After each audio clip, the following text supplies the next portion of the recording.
네, 반갑습니다. 한국정보인증의 김재중입니다. 오늘 소개해드릴 부분들은 아마 오전에 국가망 보안체계 관련된 기본적인 컨셉과 전체적인 방향에 대한 부분 소개해드렸고, 아마 제로 트러스트 관련된 부분들도 우리 최 대표님이 잘 설명을 해주신 것 같습니다. 저는 이런 두 가지 가이드라인에서 나오는 부분에서 저희가 아시다시피 공동인증기관이고 인증서나 OTP 관련된 부분에 이런 사용자 인증 컨셉 부분들 많이 가지고 있고, 추가적으로 뭐 차량 인증이라든지 기기 쪽까지도 계속해서 포커싱을 하고 있는 부분들인데, 아마 기존의 이런 폐쇄망에서 망이 오픈이 됐을 경우에 다양한 위험들이 많이 나오기 때문에 그런 부분들을 어떻게 보완할 것이냐라고 하는 부분들을 아마 이런 가이드를 통해서 할 거고, 그것들에 대한 부분들을 여러 가지 평가라든지 말씀하셨던 게 ISMS-P, 저희 같은 경우 전자서명 인증사업자, 본인확인기관, 아마 특정 목적에 맞춰서 다양한 이런 평가 기준들이 나올 거라고 보여지고요. 그중에서 저희가 뭐 주력으로 하고 있는 인증 관련된 부분을 소개드리고, 그 부분들을 어떤 식으로 실제 매핑할 수 있을지는 아까 이런 등급별로에 대한 부분이라 아마 조금은 지금 하셔야 되는 국가기관이나 공공기관의 역할이지 않을까라고 하고요. 지금 민간에서 많이 쓰고 있는 부분들을 소개시켜 드리고, 그런 부분들을 어떻게 적용할지에 대한 부분들은 아마 같이 고민을 해야 될 부분 같습니다. 그래서 먼저 아까 두 가지 가이드라인, 특히 이 가이드라인에서 인증 부분에 대한 부분들을 포커싱을 해서 좀 설명을 드리고요. 그쪽에서 나오는 인증 방법들이 많습니다. 뭐 다중인증, 인증서, 모바일 신분증, 뭐 전자서명 기기, 뭐 지속인증, 이런 부분이 나오는데요. 이런 부분들은 저희가 적용한 사례 위주로 설명을 좀 드리고 결론을 내도록 하겠습니다. 네, 이게 가장 핵심일 것 같은데요. 결국은 이제 정보 시스템이나 데이터의 중요도에 따라서 기밀, 민감, 공개로 나누어져서 차등 적용을 해야 되는 부분입니다. 결국은 이러한 기밀, 민감 부분에 대해서는 어떠한 보안 부분들, 어떠한 인증 부분을 적용해야 될지에 대한 부분들을 정보 시스템이나 정보 서비스에 맞춰서 어떻게 잘 적용하는 부분들이 가장 핵심일 것 같습니다. 그래서 이 구조에 대해서는 아마 많이 설명을 보셨었던 것 같고요. 이 부분에서 저희가 포커싱을 하는 부분들은 보시는 것처럼 이러한 다양한 공공 서비스가 다른 부분에 오픈이 됐을 때 이게 뭐 민감인지 기밀인지에 따라서 다양한 정책들이 필요하게 되고요. 그때 가장 중요한 이 인증 부분에 대한 부분들을 포커싱하고자 합니다. 그래서 이게 이제 부록 부분에 나와 있는 아까 말씀드렸던 178개 항목들 중에서 인증 관련된 부분을 좀 추려봤습니다. 근데 그 중에서도 가장 많이 나오는 부분이 다중인증 부분인데요. 다중인증 같은 경우는 이게 기밀이냐 민감이냐 오픈에 따라서 어떤 식으로 꼭 적용돼야 된다는 통제 항목들을 기술하고 있고요. 예를 들면 이러한 기밀 같은 경우에는 무조건 다중인증을 해야 되고, 또 다중 요소 장치를 또 분리해야 되고, 통신 경로도 나눠야 되는 그런 부분들이 있습니다. 아마 저희가 금융 서비스를 이용할 때 다양한 부분들이 인증 방법들이 나오고 있는데요. 그런 부분들이 동일하게 적용될 수 있을 거라고 판단이 되고요. 또한 이러한 자료들이 결국은 이제 이런 PKI, 저희가 쓰고 있는 인증서 관련된 부분도 나와 있고, 그 다음에 이런 인증 부분을 할 때도 자격 증명수단, 여기서 이제 모바일 공무원증 얘기를 하고 있는데요. 저희 같은 경우 이제 모바일 운전면허증 부분을 좀 하고 있어서 그 부분에 돼 있는 부분을 또 간단히 설명을 드리고자 합니다. 그리고 추가적으로 나와 있는 가장 많이 쓰고 있는 비밀키 같은 경우도 뭐 주기적으로 변경해야 된다라는 통제 항목이 포함되어 있고, 공개키 같은 경우도 유효성이라든지 갱신 관리를 해야 된다. 그리고 인증서나 이런 부분들도 안전하게 저장해야 된다라고 하는 부분들을 요구하고 있습니다. 그리고 뭐 저희가 가장 많이 하고 있는 다중인증 관련된 통제 항목을 좀 모아봤습니다.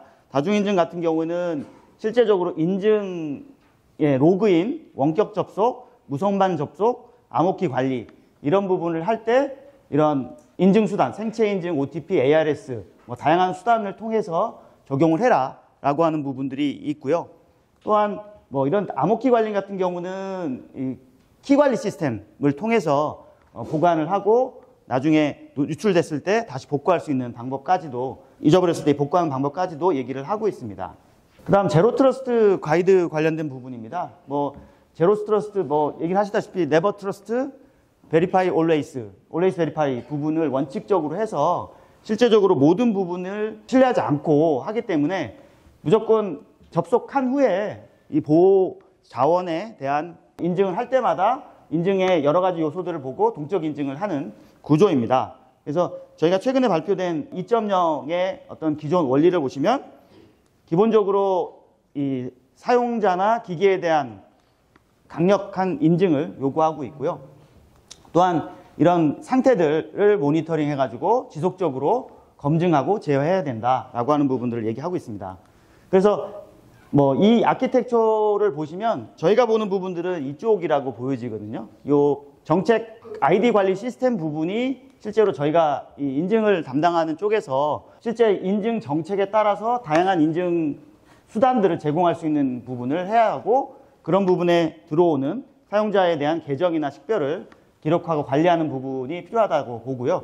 그래서 지금 제로트러스트 관련된 성숙도 부분들 평가에 따라서 말씀하셨지만 기본적으로 3가지에서 4가지로 2.0에서 확대가 됐고 실제 신원 확인하고 식별 관련된 부분에서는 이렇게 되어 있습니다. 기본적으로는 아이디 패스워드겠죠. 이 아이디 패스워드가 2단계로 가면서 다중 인증 또는 이제 파이도 기반 인증이 되고 이게 이제 향상이 되면 있던 어떤 패턴이라든지 행동 기반의 컨텍스트 기반의 인증으로 발전하고 이게 실제적으로 4단계 옵티말로 가게 되면 AI 기반의 위험도 결정이나 지속적인 보호 부분들로 이렇게 확대하게 되어 있는 부분이 있고요. 이런 부분들에 맞춰서 어떤 부분을 어떻게 적용할지에 대한 부분들은 약간 좀 다른 부분이라고 보여지고요.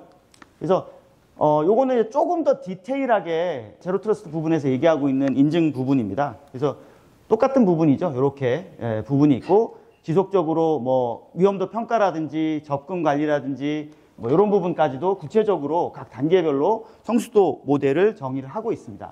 그리고 지금 이제 뭐 다중 인증 관련된 부분에서도 이렇게 기존에 있는 어떤 구축 부분 플러스 초기적으로 파이도 기반 부분을 적용을 하고 이것들이 이제 합쳐져 가지고 MFA에 대한 자동화라든지 사용자 경험 최적화 부분까지도 가고 향후에 좀 옵티말 부분으로 해서 고급 보안 부분까지도 확대하는 부분으로 해서 이런 모델들을 성숙도를 정의하고 있고요. 지속 인증 같은 경우는 아마 아직까지는 조금 생소하긴 할 것 같습니다. 뭐 키보드에 패턴을 한다든지 사용자가 쓰고 있는 앱들을 한다든지 뭐 여러 가지 사용자의 어떤 데이터를 수집하는 부분들이 필요한 부분이 있어서 그런 부분들은 아마 지속적으로 지금 나오고 있는 어떤 서비스라고 보여지고요. 그래서 이것도 이렇게 단계적으로 정의를 하고 있습니다. 그래서 아마 제로 트러스트 아키텍처를 적용할 때 보통 이런 플로우를 가져가게 될 것 같고요. 기존에 이런 사용자가 이 PDP를 접속을 하게 되면, 접속 요청을 하게 되면 이 사용자에 맞는 정책들을 결정을 하고 이 IDP라고 하는 서비스 프로바이더가 해당하는 사용자에 대한 인증 방법들을 수행을 하는 거죠. 이걸 수행을 하고 나서 그 결과를 전송을 하고 실제 서비스 요청 부분들이 이루어지고 나서 이 자원이나 데이터들의 사용자에 대한 부분들에 대한 정보를 받아서 처리하는 이런 동적인 어떤 인증 구조를 가지게 되는 거고요. 이제 저희 같은 경우는 이 IDP 쪽에 포커싱을 해서 준비를 하고 있는 상태입니다. 그리고 이제 다음 단계로서 다중 인증 부분인데요. 지금 보시는 것처럼 이게 이제 보안 뉴스에서 조사한 통계 자료를 보시면 현재도 이건 중복입니다. 근데 72%가 이 패스워드를 쓰고 있고요. 패스워드는 아시다시피 해킹과 유출, 망각들 부분에서도 위험하기 때문에 이런 부분을 보완하기 위한 다양한 부분들이 나오고 있었습니다. 그 중에서도 아마 이 MFA라고 해서 여러 가지 부분들을 얘기를 했겠지만 뭐 지식 기반이냐 소유 기반이냐 생체 기반을 이제 결합해서 하는 부분을 이제 MFA라고 하고 있고 다양한 부분에서 이 MFA는 사용이 되고 있는 구조라고 보시면 될 것 같고요.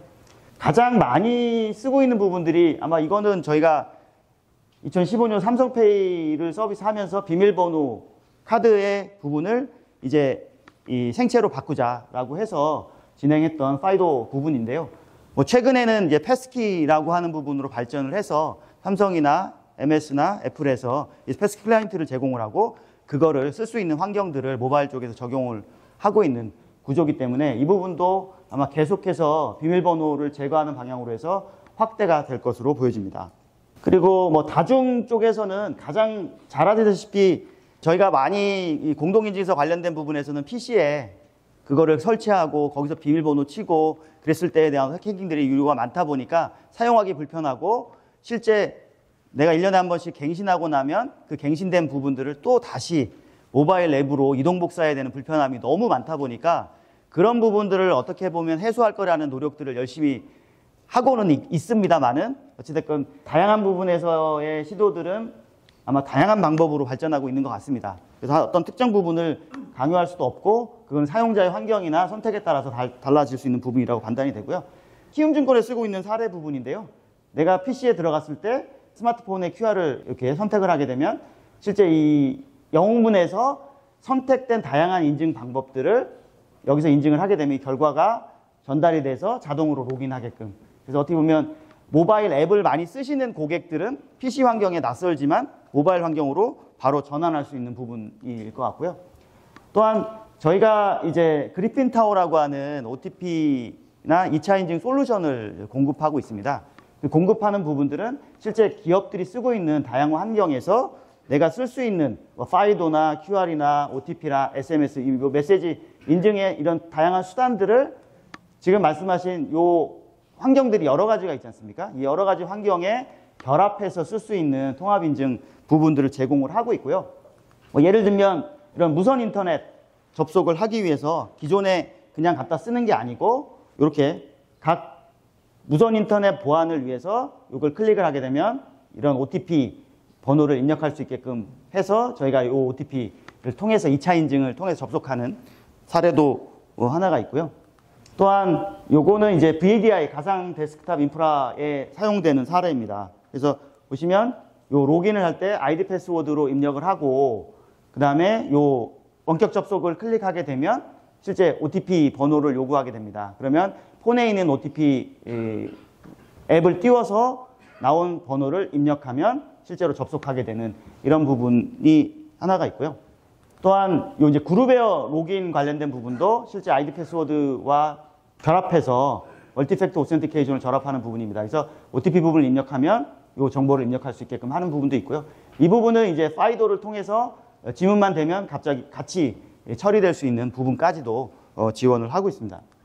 그리고 이제 다음 부분은 이제 공동인증서 간편인증 부분입니다. 이 부분은 아마 가장 큰 부분들이 본인 확인에 대한 부분, 현재 휴대폰 본인 인증을 통해서 거의 90% 이상 이 본인 확인을 하고 계시고 적용을 하고 있는데 이런 부분들이 그거 말고도 지금 보시는 것처럼 인증서 기반의 본인 확인 서비스라고 하는 UCPI 부분도 있고요. 카드사라든지 뭐 IPIN 부분은 아직 뭐 이동 부분이 있긴 하지만 어찌됐건 다양한 부분에서 본인 확인을 제공하고 있기 때문에 이런 부분은 선택적으로 적용하셔서 쓰실 수 있는 구조이고요. 또 저희가 이제 가장 큰 공동인증서 관련된 부분에서의 변화라고 할 수 있는 부분이 두 가지인데요. 하나는 비대면 발급하는 부분하고 클라우드 부분입니다. 먼저 이제 비대면 관련된 부분은 기존의 개인인증서 같은 경우는 은행에서 계좌정보 뭐 이런 부분을 통해서 발급을 다 하셨었죠. 근데 이제 이런 개인사업자나 법인 관련된 부분에 대한 비대면 부분들도 확대하고 있는데 먼저 이제 오픈한 부분들이 개인사업자 부분입니다. 그래서 기존에 이런 대면을 통해서 발급했던 부분들을 실제로 저희가 비대면을 통해서 오픈을 했고요. 그런 부분들은 아마 잘 아시다시피 정부24나 이런 쪽에서 이런 사업자 등록증을 실제로 발급하고 발급된 부분을 인증기관에 전송해주는 그런 서비스들과 연결을 해서 적용할 수 있게끔 되고 그 다음에 보시는 것처럼 휴대폰 본인 인증, 계좌 점유 인증, 신분증 진위 확인 이런 어떤 KYC를 하고 있는 사례들이 확대되면서 적용이 가능했던 부분들이고요. 그래서 기존보다는 훨씬 더 빠르고 편리하게 인증서를 받을 수 있는 환경들이 만들어졌습니다. 그래서 이런 부분들은 아마 여기서 쓰시는 서비스에 맞춰서 적용이 가능한 부분이라고 보여지고요. 또한 이제 클라우드 부분인데요. 클라우드 부분은 아까 말씀드렸듯이 공동 인증서라고 하는 부분들이 PC의 파일 형태로 저장이 되다 보니까 이 파일을 모바일 쪽으로 옮기거나 아니면 이런 부분이 너무 불편한 부분이 많았었습니다. 그런 부분들을 개선하기 위해서 아마 금융인증서를 통해서 아마 처음으로 시도가 됐고 그런 부분들이 이제 공동인증서 인프라에서는 실제로 발급을 할 때 요 인증서를 클라우드에 등록하고 다양한 서비스 기관에서 결합해서 이게 쓸 수 있는 구조로 진화하고 있고요. 특히 뭐 조달청 같은 경우도 아마 이런 클라우드 부분들이 적용이 돼서 다양한 인증기관이 비대면으로 발급을 하면서 실제로 서비스를 이용할 수 있게끔 차세대에 적용한 걸로 알고 있습니다. 그래서 조금 더 구체적으로 보시면 클라우드 부분들도 아까 말씀드렸던 KYC 부분들을 좀 많이 적용을 한 부분들이고요. 그래서 실제로 사용자가 인증서를 선택을 하면 선택된 인증서의 약관을 동의하고 사용자 정보를 입력하면 요 사용자가 기기를 소유하는지 안 하는지에 대한 MO 인증을 하고 MO 인증을 한 다음에 휴대폰 본인 인증하고 마지막 확인해서 사용자가 이제 클라우드에 저장하는 사례라고 보시면 될 것 같습니다. 그래서 실제로 공동인증서와 대비되는 게 이제 간편 인증이지 않습니까? 저희 같은 경우 이제 간편 인증이 삼성 패스라고 하는 삼성전자를 통해서 하고 있는 부분이 있는데요. 보시는 것처럼 기존에 이렇게 간편 인증이 지금 전자서명 인증 사업자라고 해서 21개가 있고 그 중에서 공인인증을 빼면 나머지 부분들은 다 이렇게 자기네 앱에 인증서를 보관하고 필요할 때 푸시를 통해서 전자서명을 하거나 이런 걸 해서 결과를 전달해주는 방식으로 대부분 되어 있고 이 부분들은 공공기관에 보시는 것처럼 뭐 국세청이라든지 경찰청 이런 부분에 로그인 부분으로 사용을 하고 있는 기능이라고 보시면 될 것 같습니다. 그리고 이제 다음은 이제 모바일 신분증 부분인데요. 이 부분은 정부가 모바일 운전면허증이라고 하는 부분들을 만들어서 지금 확산을 좀 계속해서 하고 있는데 아시다시피 모바일 운전면허증에 대한 발급이 아직은 조금 더디고 있긴 하지만 실제 이게 지금 주민등록증도 확대가 될 거고 나중에 장애인이나 이런 쪽까지도 계속 확대가 된다면 이것도 하나의 오프라인 본인 확인을 통해서 발급한 신분증을 스마트폰에 넣고 스마트폰에 있는 운전면허증이나 주민증을 가지고 본인 확인 수단으로 활성화할 수 있는 어떤 수단으로 확대될 것으로 보고 있습니다. 그리고 이러한 그 모바일 신분증은 휴대폰을 통해서 말씀드린 것처럼 간편 인증에 활용될 수도 있고요. 그리고 편의점 같은 데 이런 데 갔을 때 뭐 자격이나 성인 인증을 할 수 있는 그런 부분까지도 할 수 있는 구조로 확대가 될 것으로 보고 있고요. 만약에 아마 이런 모바일 신분증을 적용하고자 하는 기관들이 있을 것 같습니다. 그런 기관들이 있다면 이제 저희가 이제 5개의 리드노드 기관 중에 하나로 되어 있고요. 이게 모바일 신분증에 관련된 이런 적용 절차 부분인데 요거에 관련된 부분에 맞춰서 가이드를 드릴 수 있는 부분이라고 보여질 것 같고요. 이런 신분증에 대한 적용이나 구축 관련된 부분도 저희가 지원이 가능하다라고 하는 부분들을 설명드리겠습니다. 그리고 이제 전자서명 부분입니다. 이게 전자서명이라고 하는 게 기존에 이런 그 망이 폐쇄되어 있을 때 같은 경우는 이제 내부에서 어떤 뭐 전자 계약을 한다든지 이런 부분들이 오프라인으로 많이 이루어졌을 것 같습니다. 이제 그런 부분들이 지금 민간 부분에서는 이 전자 서식을 위한 전자 서명을 통해서 하는 이런 서비스들이 많이 활용이 되고 있거든요. 그래서 기존에 전자 이렇게 문서로 하는 부분들을 온라인에서 실제 하고자 하는 이런 템플릿들을 정의를 하고 그다음에 이거를 갖다가 담당하는 하고자 하는 분들에게 카카오톡 같은 경우로 전송을 한 다음에 각 서명을 바로바로 받을 수 있는 그리고 이게 이제 PDF 문서로화 되기 때문에 서로 공유할 수 있는 부분들이 생기는 그런 부분이 좀 있고요. 그러다 보니까 뭐 아시다시피 여기서는 지금 이렇게 사용자가 직접 서명하는 부분으로 되어 있지만 이거는 인증서를 통해서 전자서명도 할 수 있는 PDF 전자서명도 생성할 수도 있고 그리고 이게 위변조에 대한 부분을 확인하기 위해서 인증기관들이 타임스탬핑까지 적어서 나중에 법적인 부분까지도 해결할 수 있게끔 지원을 좀 하고 있는 부분이라고 보시면 될 것 같고요. 특히 이제 이러한 그 페이퍼리스 환경을 적용했던 이런 공공기관들에 대한 사례 부분이 되겠습니다. 그래서 뭐 근로계약이라든지 신청서라든지 민원서류라든지 동의서 관련된 부분들을 이렇게 실제 기존 종이 문서를 페이퍼리스로 바꿔서 전자문서화해서 서비스를 함으로써 페이퍼리스를 적용할 수 있는 부분들이 되면서 실제 서명하는 사람들에 대한 인증까지도 적용하고 그 문서에 대한 전자 서명을 통한 이런 무결성 부분까지도 같이 제공하고 있는 사례라고 보여지고요. 한 가지 저희가 이제 최근에 하고 있는 사례 부분을 간단하게 소개해드리는 부분들은 이게 기존에 이런 자동차 교통안전공단에서 하고 있었던 이 오프라인으로 실제로 이런 자동차 등록증을 인쇄하는 부분이었는데 보시면 상당히 많은 시간이 오프라인으로 차다 보면 많은데 이거를 온라인으로 저희가 갖고 있는 요 전자서명을 통해서 전자서식화해서 하고 그것도 또 서류 부분까지 해서 전체적으로 온라인으로 하기 때문에 이 부분은 이제 민원 처리 시간이 한 80% 정도 단축하는 이런 부분까지도 제공할 수 있는 부분이어서 아마 내부에서 공공기관 내부에서 어떤 페이퍼리스에 대한 부분들도 하나의 좋은 부분이 될 것으로 판단이 됩니다. 요거는 저희가 이제 기기 인증 부분인데요. 결국은 이제 아까 그런 그 가이드라인에서 보면 사람도 있지만 기기, 뭐 시스템 이런 부분에 대한 인증 부분도 얘기를 하고 있기 때문에 저희가 가장 먼저 했던 거는 요 국정원 쪽에 기기 인증 기관, 키사의 기기 인증 기관을 통해서 IP폰에 대한 인증서 발급을 했었고요. 그다음에 작년에 이제 이런 전기차 충전기, 요거 이제 LH랑 같이 했던 부분인데요. 전기차 충전기 쪽에 인증서, 클라이언트 인증서와 서버 인증서를 배포해서 이런 충전기에 대한 신뢰성 부분의 확보 부분들도 갔었고, 이게 쭉 넘어가서 메타나 이런 부분까지 가고, 그다음에 아마 저희가 요 자율주행차까지도 인증서를 활용해서 다양한 인프라 부분에 넣어서 돌아갈 수 있는 부분에 실증을 했고요. 요거는 조금 기존에 있는 인프라들이 깔려야 되는 부분이라서 아마 자율주행에 대한 통신이 표준이 정의됐고 실제 그 차량에 이런 인증서를 넣을 수 있는 온보드 휴신이 들어가고 그러면 실제 그 안에 인증서가 발급돼서 상호 간의 통신을 통한 이런 자율주행 인프라가 될 것으로 보여지고요. 그 안에 필수적으로 들어갈 수 있는 게 인증서 부분이고 그거에 대한 준비도 저희가 한 상태입니다. 그리고 요건 이제 지속 무자각 인증 부분인데요. 이건 이제 뭐 사용자의 패턴 혹은 이제 환경 등의 행동 양식을 분석해서 신원을 인증하는 방식입니다. 그래서 여러 가지 부분들이 있을 텐데요. 보시면 최근에는 뭐 딥시크가 몰래 했다라는 게 이제 키스트로크를 통해서 사용자를 이제 식별할 수 있게끔 하는 부분도 있었다라고 얘기를 하는데 결국에 이제 얼굴, 음성, 걸음걸이, 뭐 마우스 패턴, 그다음 앱, 뭐 문체 굉장히 많습니다. 웹스칸, 뭐 모바일 장치 이런 부분들이 있는데요.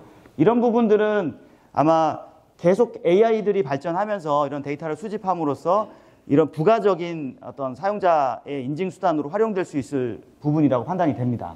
그래서 뭐 이게 제가 찾아보니까 이제 일예로 사용자가 로그인을 하게 되면 실제 이런 분석을 통해서 디바이스가 돼 있는지 IP인지 어떤 위치라든지 로그인한 데이터들을 이제 판단을 해서 그 판단된 결과를 가지고 아 이게 문제가 있어 그러면 OTP라든지 이런 멀티팩터 인증, 추가적 인증들을 적용을 하고 아니면 시켜주는 이런 식의 솔루션도 벌써 나와서 활용이 되고 있는 것으로 보여집니다. 마지막으로 뭐 제가 지금 뭐 말씀드렸던 것처럼 기존에 이런 국가망 보안 체계를 통해서 어떤 정보 시스템이나 업무에 대한 이런 사용되는 데이터에 대한 등급들을 분류하고 위험을 식별한 다음에 이런 보안 대책을 만들고 평가를 하면 실제 이거에 맞는 최적의 인증 방법을 적용을 해야지 그 부분이 이제 안전한 부분이 되기 때문에 지금 말씀드렸던 저희가 소개해드렸던 이런 다양한 방법들이 있습니다. 이런 다양한 방법들은 아마 그 등급에 맞춰서 적절한 방법들이 적용이 되는 게 가장 효율적이라고 보여지고요. 민감한 부분에 너무 낮은 등급을 적용한다든지 너무 높은 부분을 적용했을 때는 사용자의 편리성이라든지 보안 부분에 문제가 생길 수 있는 부분이 있기 때문에 그런 부분들은 충분히 고려를 하시고 평가라든지 이런 부분을 통해서 적용하실 수 있지 않을까라고 하고요. 그래서 여기까지 저희가 하고 있는 부분들을 소개해 드렸고요. 도움이 되셨으면 합니다. 이상입니다.